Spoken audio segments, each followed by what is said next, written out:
뭘 읽어야 할지 모르겠을 때 애매한 언니들과 함께 읽어요.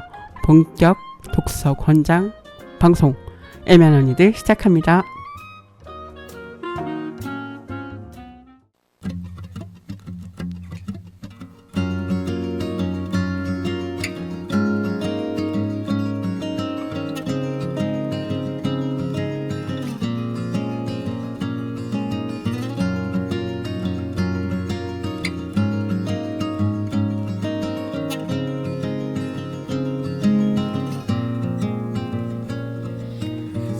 Alleyways to cool off in the shadows, then into the street.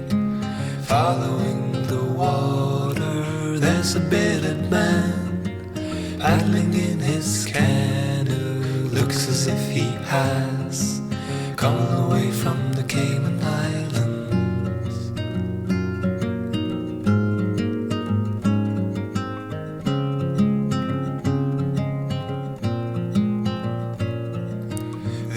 As it seems, they'll go in circles, places look the same, and we're the only difference. The wind is in your hair, is covering my view. I'm holding on to you, on the bike we hired until tomorrow.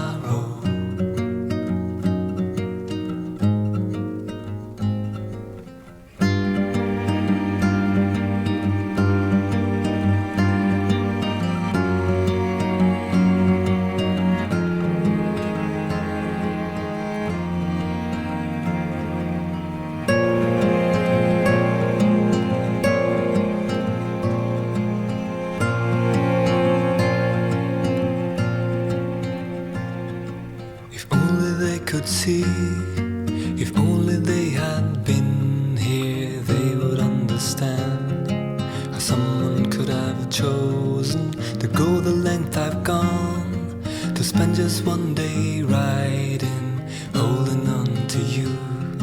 I never thought it would be this clear.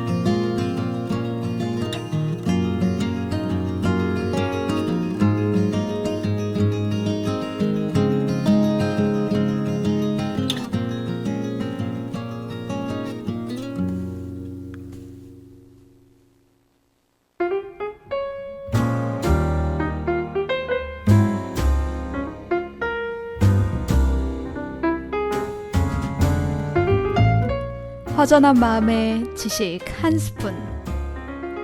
그림과 책, 인문학과 인도 이야기, 그리고 마음 나누는 대화법까지 지식 한 스푼의 풍성한 주제로 오늘도 지식 충전하세요.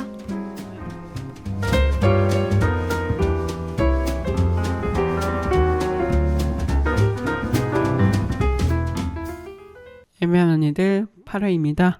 첫 곡으로 킹스 오브 컨비니언스의 케이먼 아일랜드 듣고 왔습니다. 네, 한 주 만에 또 돌아왔습니다. 애매한 언니들.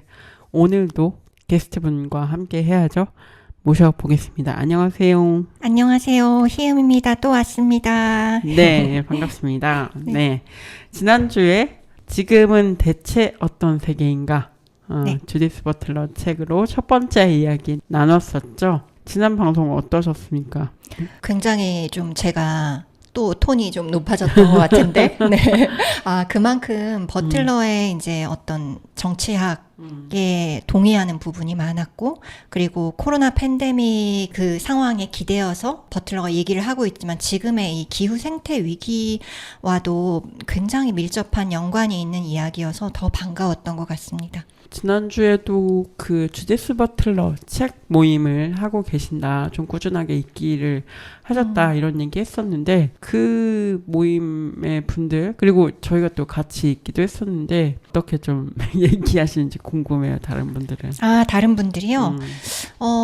지금은 대체 어떤 세계인가라는 책이 사실은 굉장히 따끈따끈한 책이잖아요. 그쵸. 예, 네. 한 나온 지 몇 달도 안 됐기 때문에 사람들의 관심이 높았고, 그리고 진짜네요. 6월에 네. 나왔네요. 네네, 엄청 따끈따끈하죠. 그래서 이 책이 어떤 책인가 도대체. 그런데 사실은 조금 주디스 버틀러의 기존 책들보다는 두껍지는 않아가지고 예, 사람들이 쉽게 좀 한번 읽어보면 어떨까라는 생각을 가지고 있던 찰나에 이제 제가 모집을 해가지고 사실은 예, 금방 인원이 찼고 대기자도 있었고 막 그랬거든요.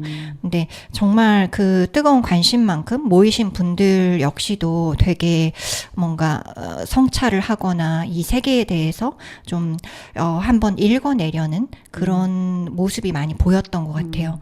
그리고 굉장히 집중적으로 이야기를 나눴고 관심도 많았던 논의가 뭐였냐면 삶의 비극성이거든요. 그리고 네. 비극적인 것 실은 맞아요. 무엇인가. 맞아요. 예, 그 셜러의 논의에 기대어서 버틀러가 이제 언급을 한 부분인데 그 비극적인 것에 대한 이야기를 굉장히 많이 나눴었고 그것에 대해서 이제 한 참여자분은 자신만의 어떤 철학적인 사유를 펼쳐주셨는데 이게 버틀러 얘기만 하는 것이 아니라 다 자기 삶에서 이제 좀 집중하고 있는 부분, 어려움을 겪고 있는 부분, 그것에 또 기대어서 우리가 이해를 더 잘 하게 되기도 하고 그랬던 기억이 납니다.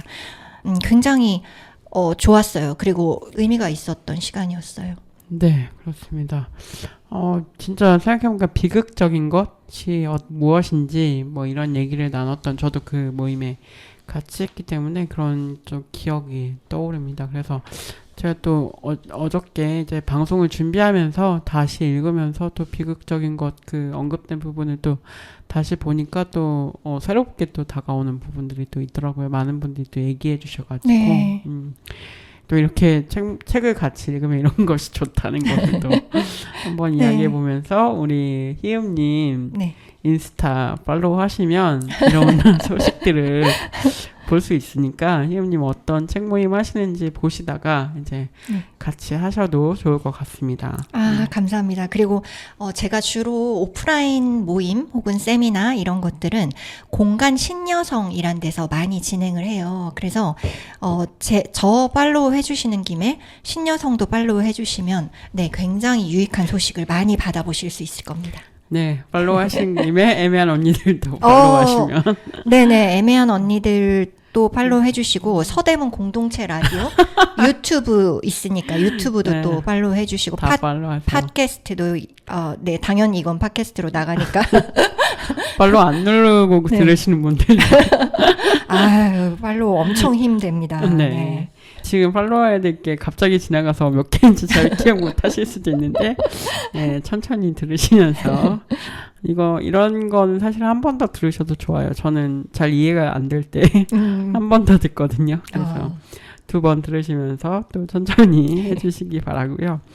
그러면 저희가 이제 지금은 대체 어떤 세계인가 이 책을 얘기하고 있는데 좀 이것과 연관 지어서 좀 같이 읽을 만한 주디스 버틀러의 다른 저작들도 좀 있을까요? 아, 네네. 주디스 버틀러의 이제 후기작들은 다 연결이 된다고 볼 수가 있는데, 그 중에서도 제가 추천을 하고 싶은 책은 윤리적 폭력 비판이라는 책입니다. 그게 저는 주디스 버틀러의 이제 전반적인 윤리학을 좀 집대성하고 있는 책이라는 생각이 들더라고요. 그런 차원에서 굉장히 의미 있고 한번 꼭 읽어봐야 되는 책이고 또 한편 이 책과 깊은 연관이 있는 부분이 있는데 그 개념이 뭐냐면 탈아라는 개념이거든요. 제가 이렇게 책 모임 하면서도 잠깐 소개를 드렸었는데 탈아가 뭐냐면은 내가 내 바깥에 있다. 탈아잖아요. 내가 나를 벗어나 있다. 이런 의미예요. 사전적 의미로는 그런 건데 어떤 그것의 위치성을 보면은 자아와 타자 이것의 중간 위치에 놓여 있는 개념이라고 볼 수 있습니다. 지난주에도 얘기를 했었는데 자아라는 것은 가능하지 않다. 온전한 자아라는 것은 나는 사실은 내가 만난 타자들의 그 종합된 구성물이다라는 식으로 얘기를 하거든요. 그리고 내가 어떤 행위를 할 때조차 다른 이들의 행위와 겹쳐진다라고 하고 또 내가 마시는 공기 역시 모두와 공유하고 있고 내가 마셨다가 내뿜은 공기를 다른 사람이 다시 마시기도 하잖아요. 그러니까 그 공기라는 매개를 통해서 다른 사람의 몸에 내가 들어가는 거라고 할 수도 있어요. 그러니까 바이러스를 보면 또 그것을 더 잘 알 수 있잖아요. 맞아요. 예. 네네. 그래서 그 온전한 자아라는 개념이 가능하지 않다라고 하면서 동시에 온전한 타자는 그럼 가능한가? 라고 하면은 가능하지 않잖아요. 왜냐하면은 그 남이라는 것이 나랑 이 세계를 공유하고 있어요. 그리고 그 남이 만든 세계에 내가 기대어 있고 그리고 그와 함께 이 공기를 만들어 나가죠. 그러니까 이산화탄소를 우린 내뿜잖아요. 산소를 들이쉬면서 이산화탄소를 내뿜고 그 탄소는 바깥에서 이렇게 섞이잖아요. 그렇죠. 네네네. 그게 사실은 어떻게 보면 우리가 같이 만든 세계라고 볼 수 있고 그 세계는 막 얽혀 있잖아요. 그 공기들을 이렇게 분리해서 떼어낼 수가 없잖아요. 예, 그런 걸 보면은 이 타자도 완전한 타자, 온전한 타자라는 개념도 가능하지 않다고 볼 수 있습니다. 이 우리가 타자화라는 개념을 굉장히 비판을 하는데 그 비판 속에 역시도 온전한 타자라는 게 가능한가라는 질문이 같이 들어있다라고 볼 수 있거든요. 타자화는 가능할 수 있지만 억지로. 그러니까 이 세계의 어떤 상징 체계나 통념에 기대어서 타자화는 가능할 수 있지만 온전한 타자는 없다라는 거예요. 네, 그들과 얽혀서 우리는 삶을 계속 만들어 나가고 있기 때문에 그런데 그렇다라면 어떤 개념이 필요한가라고 하면은 탈아, 그 중간에 탈아라는 개념이 놓여야 한다라고 하면서 나는 그리고 이제 지금의 나는 이 지금 다음에 오는 시간에 어떤 타자가 나에게 말을 거느냐에 따라 그리고 어떤 타자가 나를 만지느냐에 따라 그리고 어떤 바이러스를 가지고 오느냐에 따라 그 다음 순간에 나는 지금의 나와 다른 내가 될 수 있잖아요. 그 다른 나 역시도 나인데 차이가 있는 것은 타자로 인해서 변화된 나라는 거죠. 그렇기 때문에 나중에 놓이는 이 나는 특히나 지금의 나가 온전한 자아라고 만약에 가정을 한다고 하더라도 그 다음 순간의 나는 결코 온전할 수 없는 자아인 거죠. 타자가 섞여 들어왔기 때문에. 그래서 이 나는 나의 바깥에 있는 것이기도 하고 그리고 내 안에 나의 바깥이 들어와 있다. 라고 할 수도 있는 것이죠. 그래서 그것을 이제 아우르는 개념이 바로 탈아라는 개념인 것인데 네, 그것을 이제 윤리적 폭력 비판에서 버틀러가 굉장히 심도 있게 전개를 해 나가고 있습니다. 뭐 헤겔이라든지 레비나스의 논의를 좀 많이 비판을 하면서 이제 논의를 전개시키고 있으니까 네, 굉장히 재밌다고 볼 수 있고 또 이걸 읽을 때 제가 지난주에 말씀드린 팁을 참고해서 철학자들 다 처음부터 이해할 필요 없고 뒤에 이제 이야기 본격적인 게 나오니까 이제 슬렁슬렁 넘어가셔도 된다라는 말씀을 다시 드리고 싶습니다. 네, 왠지 헤겔과 레비나스를 또 읽어야 될 것 같은 그런 부담이 생기는데 그렇지 말고 그냥 넘어가라. 네. 모르는 건 넘어가라. 네. 그런 거죠. 네, 진리네요. 모르는 건 일단 넘어가고. 아, 니체도 나오고 아마 하여튼 철학자들 많이 나와요. 네네. 네, 그렇죠. 그럴 수 있습니다. 철학자시니까 다른 사람들 또 얘기해야 되죠. 네. 윤리적 폭력 비판을 또 읽어볼 것을 또 제안해 주셨습니다. 같이 연관돼서 이야기해 주셨고요. 그러면 좀 오늘은 제가 지난번에도 좀 말씀드렸는데 현상학에 대해서 조금 네네네. 이야기를 해보겠다. 네네네. 그래서 굉장히 많이 나오거든요. 현상학에 네네네. 대해서 네. 과연 이것을 어떻게 읽어야 될 것인가. 물론 몰라도 되고 알아도 되지만 조금 더 이야기해보자. 어떤 문제의식으로 좀 이야기를 하고 있는지 그거를 좀 음악을 듣고 와서 이야기해보도록 하겠습니다. 네. 역시 신청곡인데요. 희음님의 어떤 노래인가요? 네, 이번에는 김영준님의, 그러니까 하늘소년이라는 이름으로 음악 활동을 하고 계시는 김영준님의 멸종애가를 들었으면 좋겠습니다. 네, 듣고 올까요? 그러면 네.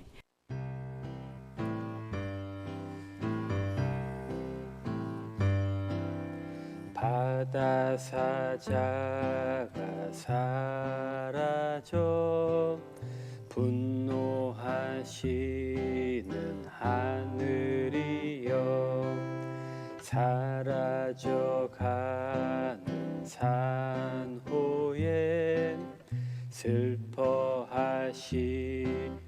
바다여 독도강치가 사라져 분노하시는 하늘이여 사라져가는 꿀벌에 슬퍼하시는 대지여 사라지고 나서야 이름을 알았네 모두가 소중한 자매 형제들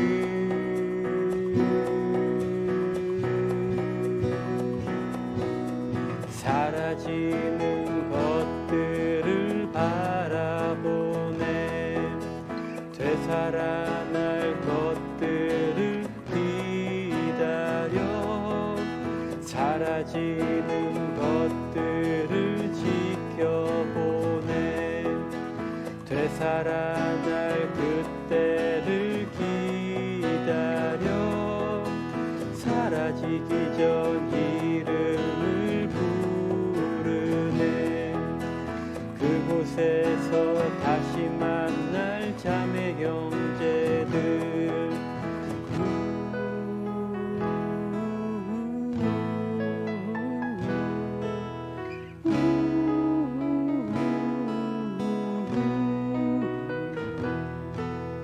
늑대 대륙사슴 반달 가슴곰 붉은 박쥐 사양노루 사냥수달 스라소니 여부 작은 광고박쥐 표범 호랑이 비바리 뱀 수원 청개구리 붉은 점 노시나비 비단벌레 상굴뚝나비 상제나비 수염풍뎅이 장수하늘 속 윗발대칭이 나팔모두구 남방방개 두드럭 쪽에 검독수리 넓적구리 도요 노랑구리 백로두리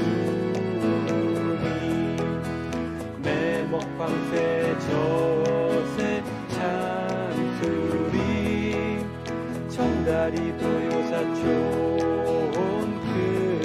큰악새 고사비오리 흑고니 황새 깃꼬리 수리 감돌고기 꼬치 동작에 남방동사리 모래주사 미호종개 얼룩새코 밑구리 여울맞아 임실납자루 좀수수치 두사림 긴수맞아 광요강꽃 금자란 나도 풍한 만영콩 비자란 안내 죽백난 털복주머니란 풍란 한라솜다리 한란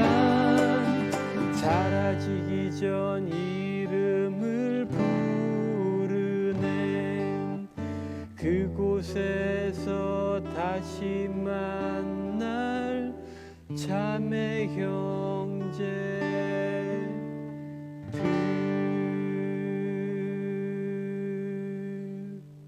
네, 김영준님의 멸종애가 듣고 왔습니다. 본격적으로 현상학에 네. 대해서 이야기를 해보겠습니다. 네네네. 네, 쉘러의 얘기도 나오고요. 그리고 네. 메를로 뽕티도 나오고 그러는데 왜 이렇게 이야기를 하는 걸까요? 아, 네네네.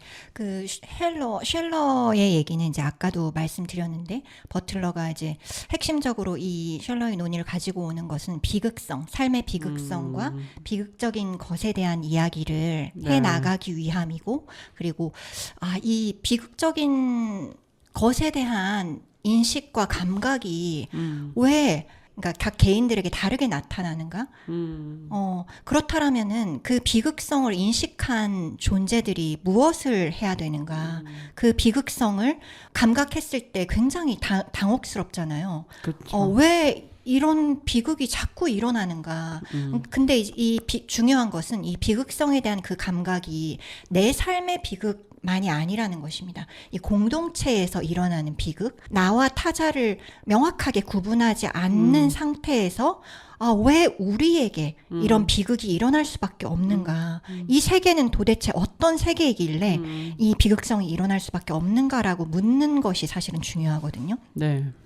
그래서 어떤 공기 속에서 인식하는 비극성을 말하는 것인데 쉘러도 그렇고 버틀러도 그렇고 그 감각 자체가 이 세계를 다르게 구성할 수 있는 하나의 조건이 된다라고 얘기를 하거든요. 네네네. 이미 사실은 잘못되었다라는 걸 감각하는 거잖아요. 맞아요. 슬프고 사실은 이렇게 되면 안 되는데 왜 이런 일이 자꾸 일어나는 거지? 어떻게 해야 되지? 라는 것을 집단적으로 인식하고 감각할 때 사람들은 가만히 있지 않을 것이기 때문이거든요. 사실은 어떤 슬픔이나 분노가 엄청난 힘을 갖는다라고 얘기하잖아요. 우리 네. 흔히들. 네네. 예, 그래서 사실은 애도가 중요한 것인데 네. 어떤 정치에 있어서도 그래서 이제 그런 논의와 사실은 이어져 있는 것 같기도 하더라고요. 네. 네, 그래서 그걸 가지고 그러면은 어떻게 할 것인가? 그걸 감각하는 것만으로 중요하고 나 혼자가 아니라 내 주변에 많은 이들이 그런 감각을 가지고 있다는 거, 그리고 더 이상은 이렇게 내버려 두어서는 안 된다는 거를 함께 인식하고 함께 다른 세계를 상상하는 것, 그게 중요하다라고 이제 이야기를 합니다. 네, 그렇군요. 그래서 지금 일어나고 있는 이 현상에 대해서 어떻게 인지하고 감각하고 그리고 그거를 어떻게 풀어갈 것인지 어떻게 해결할 것인지 어떻게 고민할 것인지 이런 것들을 좀 하기 위해서 현상학의 논의를 많이 빌려왔다라고 네네네. 이해를 하면 될까요? 네네네. 네. 그렇기도 하고 이제 네. 쉘러는 사실 그 감각 뒤에 오는 것이 가책이라고 하거든요. 네. 네. 사실은 이제 팬데믹도 보면은 이 생명체로서 산다는 것, 이 생명의 과정들 중에서 함께 살아가는데 그것이 하나의 위험으로 다가온다는 네, 것. 네. 내가 살아간다는 것 자체가 하나의 감염될 수 있는 아주 기본적인 가능성인 거잖아요. 네. 예, 그것에서부터 또 더 멀리까지는 왜 사람들의 죽음들이 이제 숫자로만 표기되는가? 왜 어떤 죽음은 호명되지조차 않는가에 대한 어떤 비극성도 있을 수 있겠고 그런 것에 대해서 이제 굉장히 예민하게 감각을 할 때 쉘러는 내가 살아있는 게 되게 미안하다. 예, 이런 식으로까지 느낄 수 있다는 점에서 가책이라는 개념을 이야기를 하고 버틀러 또한 이에 대한 답으로서 그리고 이제 쉘러에게 공명을 하면서 이것을 통해서 우리는 서로에게 책임이 있다는 것을 느끼고 있고 느낄 수 있다. 라고 얘기를 하거든요. 그리고 이제 또 여기에서부터 왜 어떤 생명은 애도될 만하고 어떤 생명은 그냥 숫자로만 남는지 혹은 비인간 동물의 경우에는 숫자로도 남지 않고 그냥 맞아요. 사라져 버리는지 죽었다는 사실 자체도 사라져 버리는지 하는 것들에 대한 또 얘기를 시작을 하면서 그 책임으로서의 저항의 움직임이 중요하다라고 또 분명히 힘주어서 말하거든요.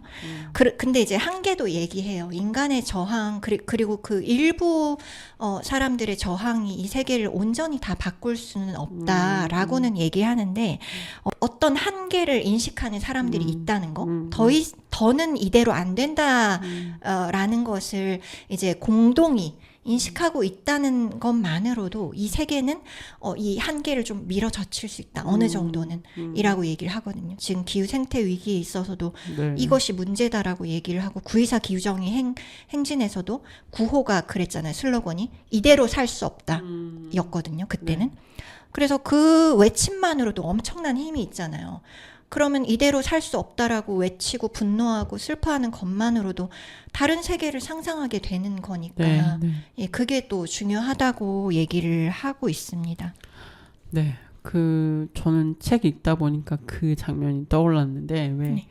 그 영화 감기라는 아. 영화가 있는데, 그때 볼 때는 사실 팬데믹 이전이었기 때문에 네. 뭔가 극단적이라고 생각했어요. 이렇게 시체가 이렇게 쌓여 그렇죠. 있고, 막, 감염된 사람들은 그냥 묻어버리는 그런 설정이 등장하는데, 그때는 사실 그게 조류 인플루엔자나 이런 걸 보고 감독이 그 작가가 떠올린 거라고 전 그 이야기를 그때 네. 떠올렸다고 알고 있고, 그래서 이렇게 동물의 사람을 비유를 하는구나라고 그때는 생각했었는데, 실제로 그 일이 일어났죠. 우리가 팬데믹을 겪으면서 그렇죠. 실제로 막 정말 애도하지 못하고 말 그대로 그냥 묻어버리는 그런 시체들, 그리고 막 쌓여있는 냉동고에 어디에 쌓여있는 시체들을 우리나라에서는 못 봤다고 하지만 어쨌든 다른 방식으로 일어났고, 네. 외국에서는 되게 그런 사례들이 많았다고도 보도도 많이 됐기 때문에, 맞습니다. 특히 이런 그런 걸 우리가 같이 봤잖아요. 네네. 공통적인 경험을 했기 때문에 그게 사실 굉장히 큰 어떤 왜 이렇게 돼야 될까라는 물음을 좀 묻게 되는, 아까 얘기하신 대로 대체 이게 왜 일어나는가, 왜 이래야 하는가라는 질문을 하게 하는 또 그런 일 아닌가라는 네. 생각을 좀 해봅니다. 네. 맞습니다. 네. 그리고 이제 이런 논의가 왜 현상학이랑 관련이 있는가? 그러니까 쉘러가 현상학자인가 아닌가? 에 대한 것은 뭐 차치하더라도 물론 네. 현상학의 계보에 있죠. 왜냐하면 네. 후설의 영향을 받았고 그 뒤에도 이제 계속 어떤 현상학에 대한 이야기를 하고 있기 때문에 계보에 있기는 하지만, 그냥 우리가 이렇게 쉽게 풀어 쓴 말에서 현상학의 어떤 씨앗이 어디에 있는가라는 걸 찾아보면은 이제 그 비극적인 것으로 공동이 느끼는 이 세계, 그러니까 사실은 이게 느낌의 세계라고도 볼 수 있잖아요. 어떻게 보면 비극성은 사실은 어쨌든 무언가를 바라보고 감각할 수 있는 존재들이 이렇게 발화하는 것이잖아요. 네, 네. 예, 예, 바깥으로 외화한 어떤 이제 상태인 것인데, 그것이 사실은 하나의 현상이잖아요. 드러난 것. 그래서 그 드러난 것은 설령 그것이 감각의 영역에 있다고 하더라도 그 감각이 이 세계를 다른 세계로 구성한다는 점에서 그 현상이라는 게 이 세계를 이루는 핵심이 되는 거예요. 그렇게 나타난 것. 네, 그래서 이제 사실은 이것을 어떤 현상학의 차원에서 설명할 수 있는 것이고, 그리고 그렇게 이제 다르게 감각하는 것, 아프게 감각하는 것, 이런 것들이 중요한 것은 페미니스트라든지 동물권 활동가라든지 이런 분들 보면 이제 태어날 때부터 페미니스트가 아니었고, 네, 활동가가 아니었을 텐데, 네. 그 이론을 만나고 누군가가, 그러니까 비인간 동물이 죽임당하는 것을 너무나도 이상한 것으로 느끼게 된 그 다음 순간부터는 이 세계가 그 사람에게는 다른 것이 되잖아요. 그런데 그 다른 것이 된 세계를 아주 많은 사람들이 공유할 수 있다고 할 때, 이 세계는 기존의, 그러니까 기득권자들이 우리에게 주입한 그 세계, 그리고 이제 굉장히 보편적인 통념의 세계와는 다른 것으로 둥둥 떠오르게 되잖아요.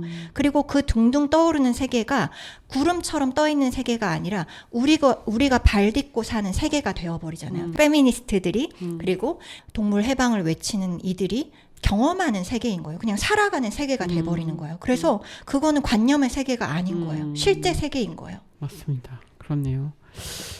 사실은 그게 되게 개념적으로 다가가면 어려운데, 이렇게 풀어서 또 생각을 하면 맞다라고 또 느끼게 되는 것 같습니다. 네, 그래서 아까 또 희음님이 또 지난주에 하신 말씀이 또 생각이 나네요. 그냥 넘겨라. 갑자기 떠오르면서 너무 집착하지 말고 다음으로 또 계속 읽어 나가도록 하겠습니다. 네네. 제가 애도에 대해서 이야기를 해야 될 것 같아요. 주디스 버틀러에게 사실 계속 등장하는 이야기가 애도라는 개념인데, 네. 이 책에서도 이제 팬데믹 상황에서 또 중요한 문제였다. 그리고 지금도 중요하다 이렇게 이야기를 하고 있어요. 네네네. 애도 그러니까 어떤 존재가 애도받을 수 있는 존재로 나타나는지 또 어떤 존재는 애도할 필요가 없고 그 죽음은 당연한 죽음, 데이터로만 나타나는 죽음인지에 대해서 버틀러가 이제 또 강력하게 자신의 윤리학을 펼치거든요. 네. 그게 이제 좀 중점적으로는 4장 제일 마지막 장에 나와 있어요. 네. 이 4장의 제목이 살아있는 이들에 대한 애도 가능성. 살아있는 이들에 대한이라고 하지만 사실은 함께 살아가다가 이제 갑작스러운 죽음을 맞이한 존재들을 일컫는 것이기도 한데요.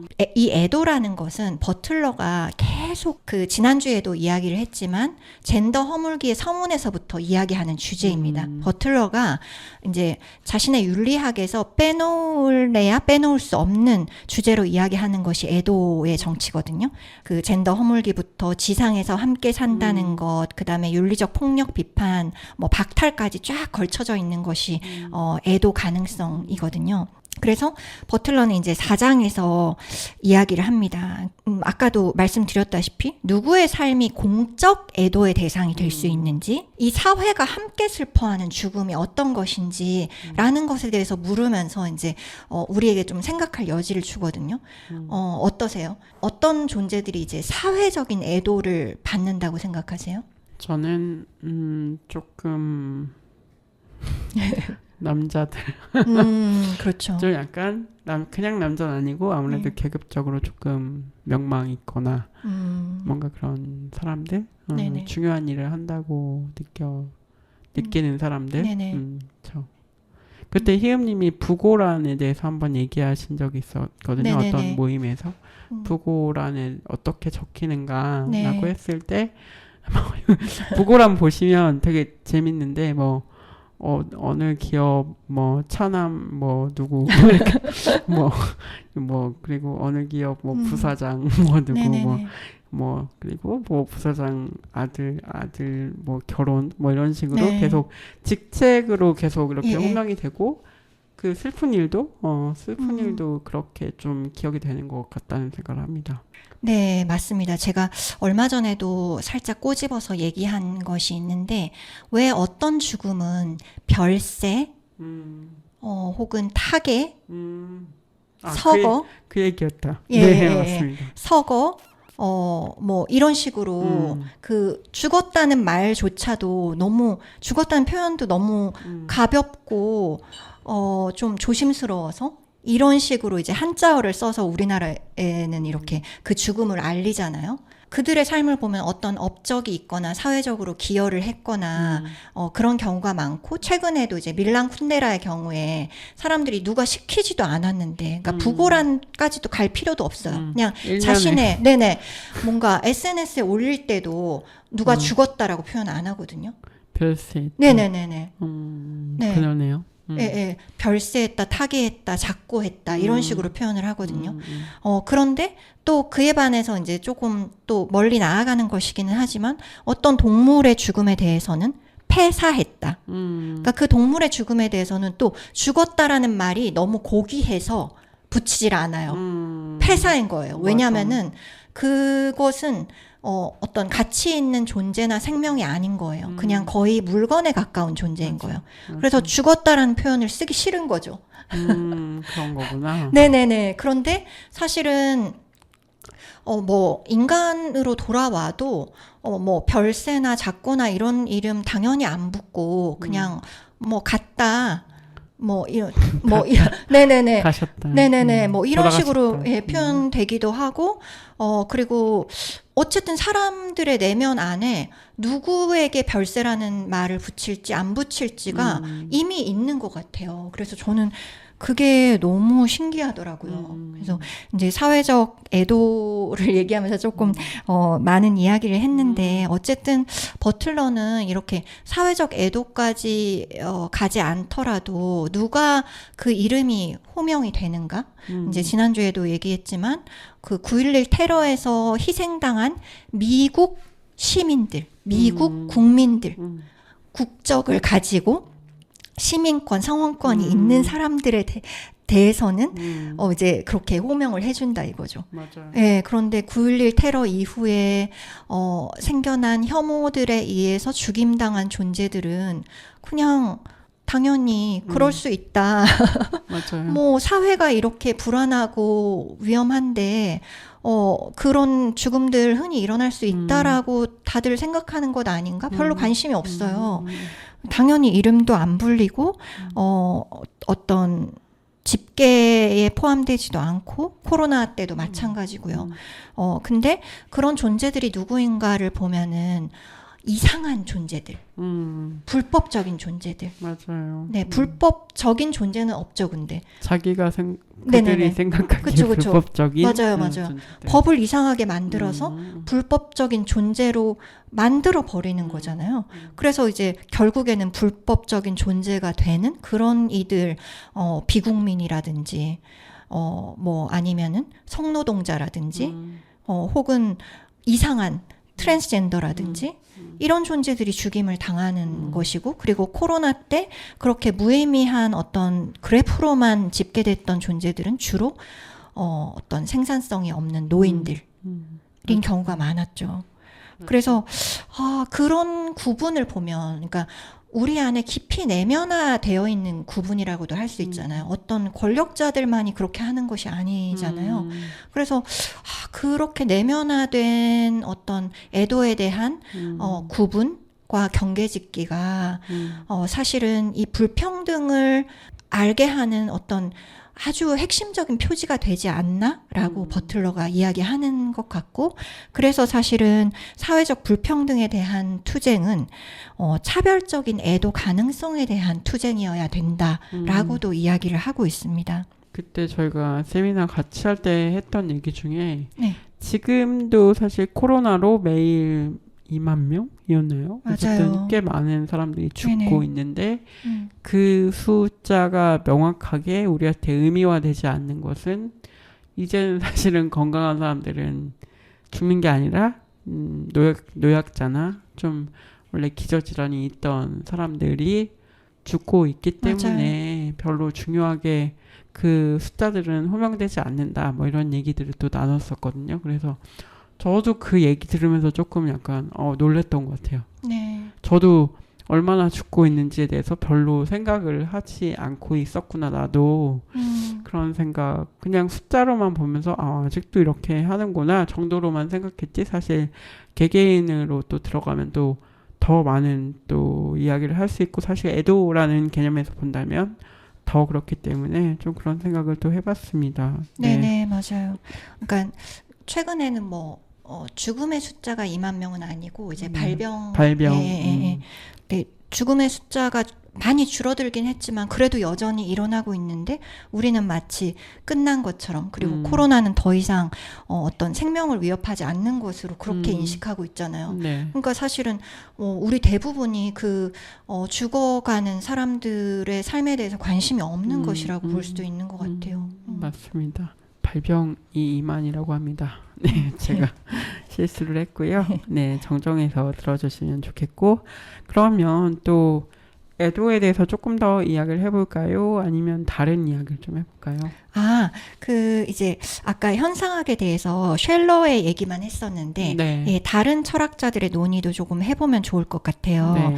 네, 그 지난주에 이제 메를로 퐁티 얘기를 했었잖아요. 네. 상호 얽힘, 상호 엮임에 대해서 내가 당신을 만질 때 나는 동시에 만져지는 것이기도 하다라는 개념이 사실은 메를로 퐁티의 상호 엮임의 개념이고, 능동과 수동이라는 이제 확실한 이분법을 허물게 하는 그런 사유이기도 하다라고 얘기를 했거든요.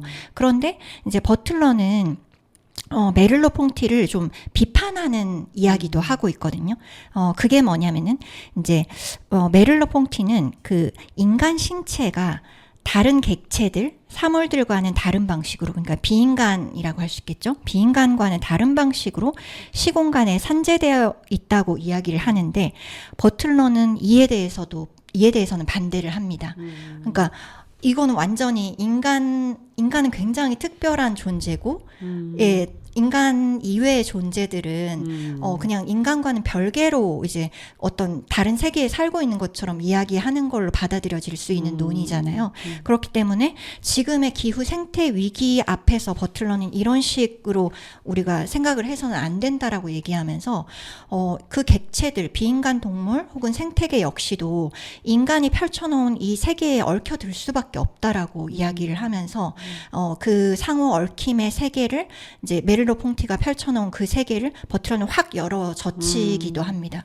지구의 차원으로 이제 넓혀서 생각을 해야 된다라고 하면서 우리가 타자에게 책임을 진다는 것은 다른 인간 타자에게만 책임을 져야 되는 것이 아니라 비인간 동물과 이 생태계에 대해서도 책임을 져야 되는 것이라고 이야기를 하면서 이제 자신의 어떤 기후 정의에 대한 감각 을 좀 어필을 하기도 해요. 저는 그런 부분이 되게 반가웠어요. 기후 이제 운동을 하고 있는 사람으로서 버틀러가 이제 지금 여기의 상황을 놓치지 않으려고 하는구나라는 걸 좀 느낄 수 있었어요. 그리고 또 이제 여러 다른 비판, 그러니까 다른 현상학자들 에 대해서도 얘기를 하는데 뭐 예를 들면 사라 아메드나 제가 너무 좋아하는 사라 아메드나 아이리스 메리언 영이라든지 이런 페미니스트 현상학자들의 이야기 혹은 이제 리사 건서 그다음에 게일 셀러먼 등의 비판 현상학자들의 얘기도 조금 언급을 해요. 그거를 뭐 자세하게 이야기를 할 수는 없지만 이제 대표적인 이제 몇 개만 얘기를 한다면은 비판 현상학의 계보에 들어있는 리사 건서의 경우에는 이제 감옥이 어떻게 형성되고 구조화되는가에 대한 논의를 하면서 이제 자신의 현상학을 펼치거든요. 그게 뭐냐면 우리는 감옥 하면은 되게 당연하게 생각하잖아요. 죄를 저지르면은 분리돼야 되고 네.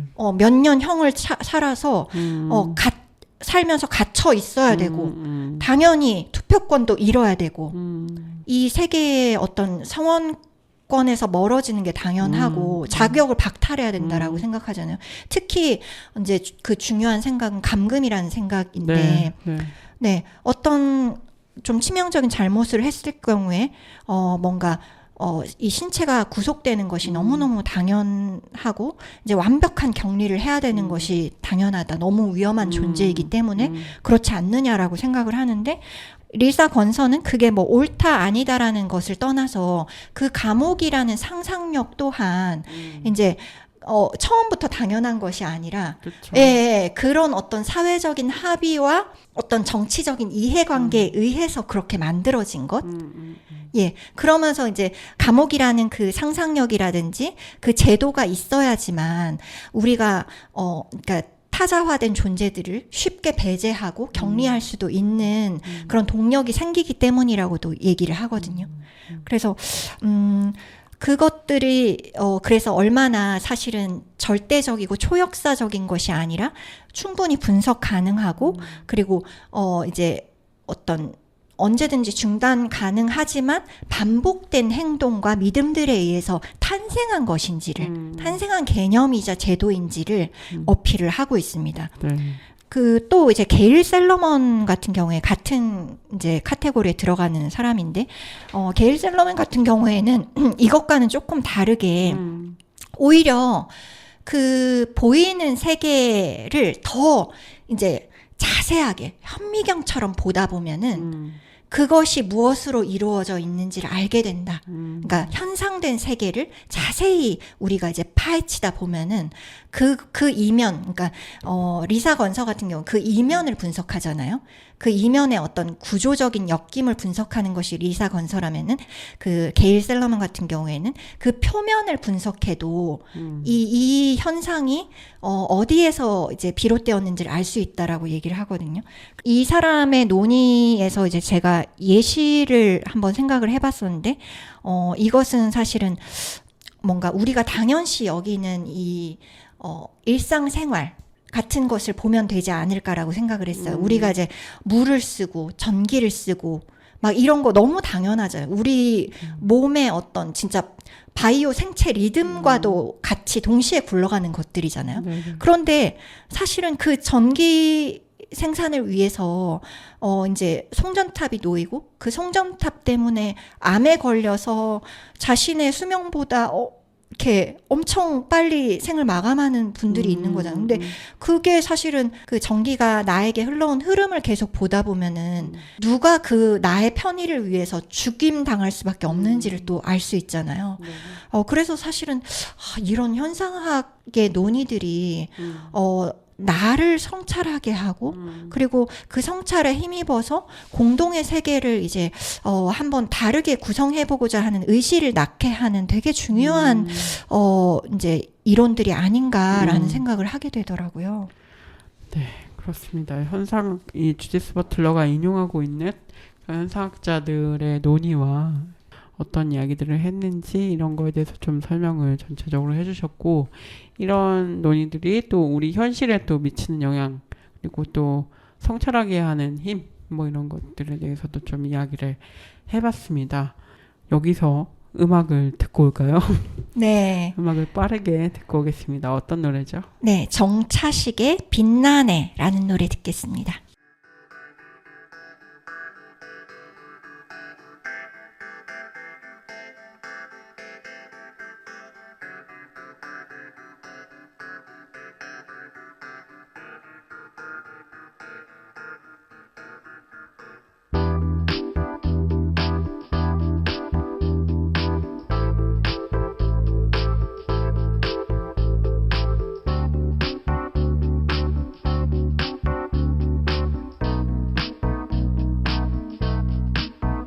그런 건 이제 필요치 않아요. 그렇게 웃으며 기다려줄래요. 그대는 여전히 빛나네. 내게는 언제나 꽃이네. 사랑은 이렇게 빛나네. 이유가 없어도 좋다네.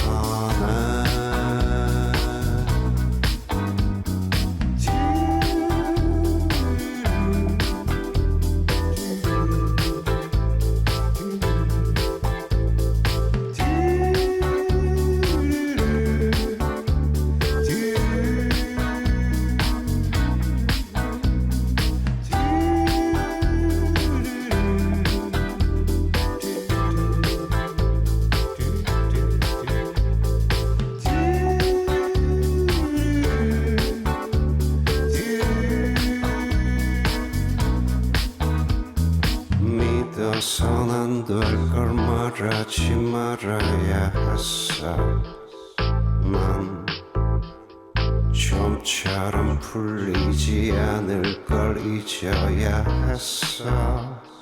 난 그대는 여전히 빛나네. 내게는 언제나 꽃이네. 사랑은 이렇게 끝나네.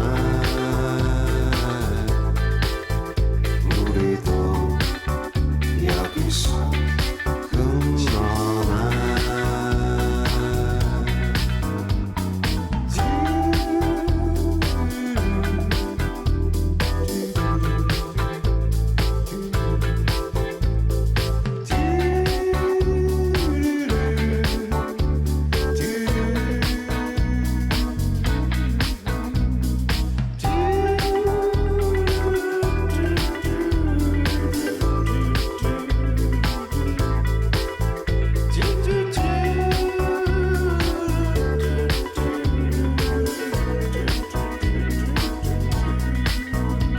그런 건 내게 중요치 않아요. 그대로 웃으며 기다려 줄래요? 그대는 여전히 있나네. 내게는 언제나 꽃이네. 우리는 이렇게 끝나네. 사랑도 여기서 빛나네.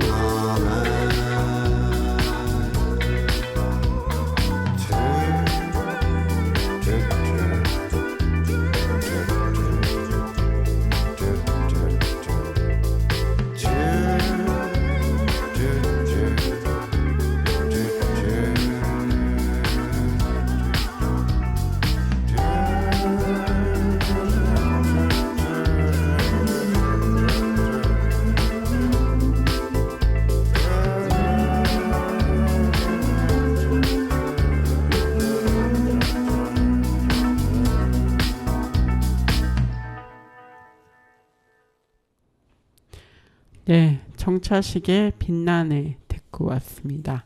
네, 희음님과 방송 진행하고 있고요. 이제 마무리를 해봐야 되는데요. 희음님이 저한테 물어볼 게 있으시다. 네네네. 아, 제가 너무, 막 제 이야기에 스스로 막 집중을 해가지고 너무, 네, 제 목소리만 많이 나간다 해가지고, 그리고 이제 그 대표님의 말씀을 좀 많이 못 들은 것 같아서, 예, 방송 들으시면서 좀 어땠는지, 그리고 이제 현상학에 대해서 좀 많이 궁금하다, 더 좀 이해를 하고 싶다라고 하셨는데, 좀 어떠셨는지, 그리고 이 이야기 같이 나누면서 제일 좀 꽂히는 이야기, 꽂히는 언급 이런 거는 어떤 게 있으셨는지 궁금합니다. 네, 저는 뭐 사실 여러 가지 얘기 있지만 비극적인 것 얘기도 좋았고 아까 뭐 현상학 얘기도 좋았어요. 왜냐면 현상학에 대해서 사실은 왜 어떤 맥락에서 이걸 얘기하고 있는지를 조금 한번 짚어주면 좋을 것 같다는 생각을 했었거든요. 그 책 읽으면서도 이 사람이 현상학을 들고 오는 것은 알겠는데 그것이 이제 독자들이 읽을 때 어떻게 좀 받아들여야 될지 뭐 그런 부분들이 좀 고민이 됐고 사실 제가 현상학에 대해서 잘 모르기도 했고 그래서 좀 질문을 했었고요. 네, 그렇습니다. 그래서 좀 얘기해 주신 그 사람들 중에서도 좀 흥미로운 이야기들이 좀 있어서 좀 더 읽어보고 싶다 이런 얘기 생각도 좀 했습니다. 네네네. 그리고 뭐, 네, 잘 들었습니다. 재미가 없으셨나 본데요? 재미있었어요. 재미있었는데, 지금 이제, 사실은 좀 어려운 얘기고, 그래서, 이 어려운 얘기이기도 하고, 주디스 버틀러가 하는 얘기가 마냥 막 좋은 얘기는 아니어서 그런데, 약간 세계가 확장되는 그런 논의, 아까 희엠님이 설명해 주셨던 그런 부분도 되게, 좋았습니다. 좀 유념해서 들어보고 그럴 부분이라는 생각이 들고 특히 이제 제가 제일 인상적이었던 건 책을 읽을 때 설렁설렁 아 역시 듣고 싶은 것만 듣는 넘어가라. 일단 넘어가라. 아 근데 저번에 세미나 할 때 읽을 때랑 또 어제 읽으니까 그 준비하면서 읽으니까 또 다르긴 하더라고요. 그래서 그 사이에 또 제가 또 읽은 다른 뭐 제가 약간 질병에 대한 다른 책을 읽었거든요. 그래서 아 이게 좀 그 책을 읽으니까 조금 더 다른 게 또 느껴졌습니다. 네. 아 네네네. 저는 어쨌든 아까 확장한다는 그 언급이 나와서 반가웠는데 어쨌든 버틀러가 이제 메를로 퐁티라는 좀 대표적인 현상학자 이야기를 가지고 오면서도 그의 논의에 머무르지 않고 그가 얘기하는 인간과 비인간 동물 생태계 이런 이제 구분을 그러니까 메를로 퐁티도 수동과 능동의 구분을 굉장히 경계하잖아요. 그런데 인간 주체와 비인간 객체 이런 식의 개념을 또 분리하는 것이 문제라는 것을 버틀러가 이제 콕 집으면서 그것을 이제 기후 생태 위기의 지금 상황과 엮어서 그 경계를 더 확장해야 된다라고 얘기하는 게 참 좋았어요. 네, 예. 맞습니다. 그 부분이 되게 주디스 버틀러의 어떤 장점인 네. 것 같아요. 맞아요. 네, 네. 그렇습니다. 이렇게 두 회에 걸쳐서 주디스 버틀러의 지금은 대체 어떤 세계인가를 가지고 이야기했는데요. 아쉽게도 이제 마쳐야 될 시간입니다. 네. 마지막으로 좀 청취자들께 소감이나 어떠셨는지 이야기 한마디 해주시죠. 아, 네. 이 지금은 대체 어떤 세계인가가 굉장히 현재적인 텍스트라고 생각을 해요. 그래서 좀 많이들 읽으셨으면 좋겠다는 생각이 들고 그래서 그렇게 좀 많이들 그러니까 조금 만만하게 이 텍스트를 접근할 수 있게 하는 하나의 통로가 됐으면 좋겠다라는 생각으로 방송을 했는데 어땠는지 모르겠네요. 그리고 이 텍스트가 이제 지난번에 저희가 또 방송을 했던 우리가 구할 수 있는 모든 것이라는 텍스트와도 저는 굉장히 연관이 깊다고 생각을 하거든요. 우리 지금 당장 이 세계의 어떤 비극적인 감각에 힘입어서 그리고 같이 슬퍼하고 같이 화낼 수 있는 그 힘에 기대어서 무언가를 해봐야 되지 않겠어? 라는 제안이 두 텍스트에 모두 들어있다고 생각해요. 그래서 우리가 구할 수 있는 모든 것을 조금 펼치고 계시다면은 주디스 버틀러의 지금은 대체 어떤 세계인가도 같이 펼쳐서 읽으시면 참 좋겠다라는 생각이 듭니다. 네. 오늘 애매한 언니들 8회 함께 해주신 분들 모두 감사하고요. 말씀드린 대로 또 연결되는 텍스트들이 계속 될 거니까 계속 들어주시고 앞에 것도 앞에 저희가 했던 책들도 또 유심히 또 살펴봐 주시고 들어주시기 바랍니다. 네, 마지막으로 김아름의 선 들으면서 인사하겠습니다. 안녕히 계세요. 안녕히 계세요.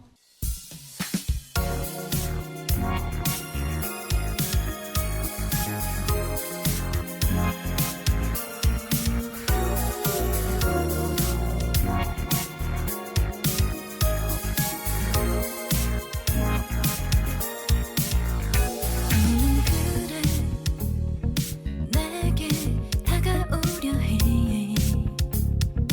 아슬아슬해 너는 그래. 자꾸 확인하려 해. 또 달콤한 네 말이 날 간지럽게 해.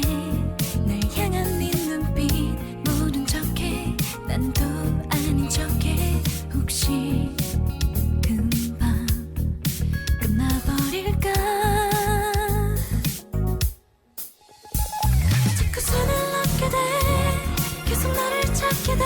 했다는 내 마음 이런 느낌 처음이다. 어쩔 줄 몰라. 알면 알수록 네가 더 좋아져.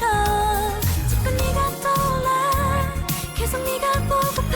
깊어진 네 맘을 나 이런 적이 없는데 맘 가는 대로 느낌 그대로 my love is you. 나는 그래. 너를 생각해보면 아찔아찔해. 나는 그래.